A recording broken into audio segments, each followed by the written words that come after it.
চাকরি জীবনের বিভিন্ন স্টেজে, কর্পোরেট লাইফের বিভিন্ন স্টেজে এবং বিভিন্ন কর্পোরেট ট্রেনিং সেশনে একটা ক্লিশে আপনারা প্রায় শুনে থাকবেন এবং এই জিনিসটা বারবার আপনাদের শেখানো হয়। সেটা হচ্ছে, first you learn and then you remove the L. As if এমনভাবে শেখানো হয় যে আপনি লার্ন করবেন, লার্ন করলেই আপনি আর্ন করতে পারবেন। I wish it were so simple.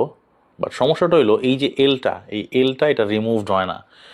এই এলটা বিকামস LAWRA, লাউলা। তো ব্যাপার হচ্ছে, আপনি 4 বছর গ্র্যাজুয়েশন করে আসছেন, আপনি ধরেন অনার্স কমপ্লিট করে আসছেন, ধরেন আপনি অনার্সের পরে 2 বছর মাস্টার্স করলেন বা MBA করলেন, হোয়াট এভার। এটা করলেই যে আপনি একদম মারাত্মক পরিমাণে আর্ন করতে পারবেন, বা অ্যাটলিস্ট আপনি যতখানি ইনভেস্ট করছেন, যতখানি সময় এবং টাকা এবং শ্রম ইনভেস্ট করছেন, সমানুপাতিক হারেই যে আপনি আর্ন করতে পারবেন, এটার গ্যারান্টি কে দিচ্ছে অ্যাকচুয়ালি? এটা অ্যাকচুয়ালি গ্যারান্টি আছে কি আদৌ? আমার পার্সোনাল এক্সপিরিয়েন্স থেকে বলি, 4 বছর টেক্সটাইল ইঞ্জিনিয়ারিং কমপ্লিট করলাম, মানে BSc ইন টেক্সটাইল ইঞ্জিনিয়ারিং। এটা কমপ্লিট করার পরে যখন আমি ফ্যাক্টরিতে প্রথম ইন্টার্নশিপ করতে গেলাম, ওখানে দেখলাম যে আমাদের যা পড়ানো হয়েছে ওখানের প্রসেস টোটালি ডিফারেন্ট। এমন এক কোল্ড প্যাড ব্যাচ মেশিন দিছে, এবং ওখানে আমরা যেভাবে ফর্মুলেট কইরা বা যেভাবে আমরা পরিমাণগুলা হিসাব করে আমরা শিখছিলাম, ওরকম কিছুই করা হইতেছিল না। ওখানে ডাইং ম্যানেজার এবং অন্যান্য অপারেটর যারা ছিল, মেশিন অপারেটর, এরা এদের আন্দাজ মতো সুন্দর মতো মিলাই টিলা এরা কীভাবে অ্যাডজাস্ট করে কাজ কাম করছিল। আমাদের তো দেখে মানে চক্ষু চড়ক গাছ হওয়ার মতো অবস্থা। সো আমরা যা শিখছি এবং ওখানে অ্যাকচুয়ালি প্র্যাকটিক্যালিটিতে যা অ্যাপ্লাই করা হইতেছিল, হিউজ বিস্তর ফারাক, হিউজ ডিফারেন্স। অবস্থা আরও সঙ্গীন হইল যখন আমরা জয়েন করলাম মার্চেন্ডাইজিংয়ে। পরে যখন আমি ফুল টাইম জবে জয়েন করলাম, সেটা ছিল মার্চেন্ডাইজিংয়ে। মার্চেন্ডাইজিংয়ে যা যা অ্যাকচুয়ালি দরকার পড়ে, যে কাজগুলো অ্যাকচুয়ালি ফ্যাক্টরিতে দরকার পড়ে, তার মেজরিটি আমাদেরকে এই 4 বছরে টেক্সটাইল ইঞ্জিনিয়ারিংয়ে শেখানো হয় নাই। ওখানে অ্যাকচুয়ালি দরকার পড়ে কমিউনিকেশন, ওখানে অ্যাকচুয়ালি দরকার পড়ে হচ্ছে কস্টিং, যেভাবে আপনি একটা প্রোডাক্টের কস্টিং করবেন।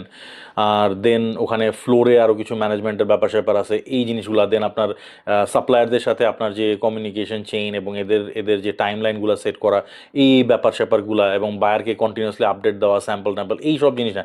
এগুলি কিছুই আমাদের 4 বছরের ইয়াতে শেখানো হয় নাই।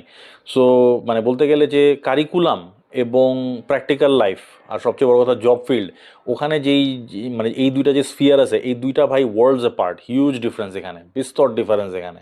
তো ওই যে আপনি যেটা বলতো, আমি জানি না অন্যান্য সাবজেক্টগুলোর জন্য কী রকম, বাট ধারণা করি মোরলেস এরকমই হয়তো বা হবে। অ্যাপার্ট ফ্রম বিবিএতে কিছু জিনিস শেখায়, বাট দেন এগেন বিবিএতে আবার শুধু ওইটুকুই শেখায়। অ্যাকচুয়াল স্কিল আবার দেখা যায় যে অ্যাকচুয়াল স্কিলের যে জিনিসটা দরকার, বা অ্যাকচুয়াল স্কিল বেসড যে কাজ, সেগুলো আবার দেখা যায় যে বিবিএর কারিকুলামে দেখা যায় কম।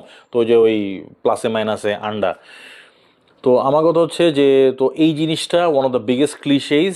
এই মানে first you learn then you earn, এটা ভাই ওরকম ওই জাস্ট ওই পাঁচ লাইন হিসাবে শিখতেই ভাল লাগে, বা এটা টি শার্টে প্রিন্ট করলেই সুন্দর লাগে, এটার অ্যাপ্লিকেশন ওই পর্যন্তই। এখন একটু সিরিয়াস কথা বলি, এই গ্যাপটা ব্রিজ করার একটাই ওয়ে ছিল, সেটা হচ্ছে ইন্ডাস্ট্রি এক্সপার্ট যারা আছেন, যাদের টিচিং অ্যাবিলিটি আছে, যারা একটা ক্লাসরুমকে শেখাইতে সক্ষম, তাদেরকে যদি ভার্সিটিতে গেস্ট লেকচারার হিসাবে সুযোগ দেওয়া যেত, বা মাঝে মধ্যে কিছু গিগস দেওয়া যেত, গিগস হিসাবে যদি তাদেরকে অ্যাপয়েন্ট করা হতো, তাইলে আই থিঙ্ক বেটার হতো। কারণ যারা আমাদেরকে এই স্কিলগুলো শেখানোর চেষ্টা করতেছেন ভার্সিটিতে, তাদের নিজেদেরই ইন্ডাস্ট্রি এক্সপিরিয়েন্স নাই।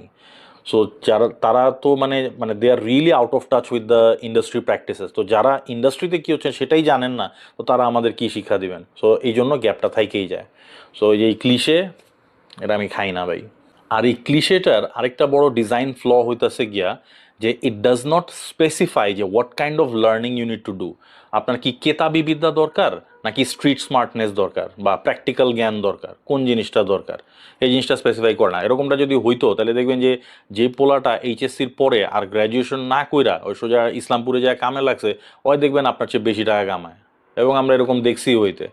সো তাইলে ও যে হ্যাঁ, ও লার্নিং করতেছে, আনকনভেনশনালি লার্নিং করতেছে, বাট অল লার্নিং তো দেখা যেতেছে বেশি কিমতি। তো আমরা তো গ্র্যাজুয়েশন করে দেখা যেতেছে আমরা তো ওই বেঞ্চমার্ক তো টাচ করতে পারতাছি না। সো এইসব ক্লিশে কোনো কাজের না অ্যাকচুয়ালি।